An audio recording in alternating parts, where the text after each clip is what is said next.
Welcome to this tutorial video where I'll guide you through the simple step of applying for a loan using the Revolut app. But first, please subscribe to the channel, it will really help me out. To initiate your loan application, ensure that you have the latest version of Revolut app installed on your smartphone. Remember, this process can only be completed through the app, so visiting the website will only redirect you to download the app. With that in mind, open the Revolut app and on the home screen you will find an array of options. On the right down part of the screen, locate the button Hub. Click on it and look for the loan section, identifiable by a green icon located under the credit category.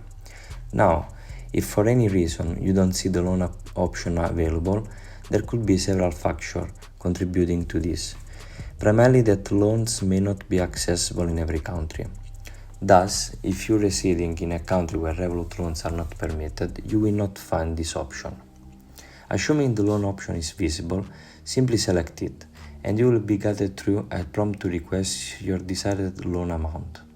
The app will then conduct a credit score assessment, but unfortunately I cannot demonstrate this process on screen because in my country it's not accessible to apply for a loan. Once you locate the loan tab, the subsequent steps are quick and efficient. Just follow the prompts displayed on the screen to proceed with your loan application in Revolut. I hope this video was helpful, and please show your support by leaving a like and subscribing for more convenient and useful tips. Thank you for watching.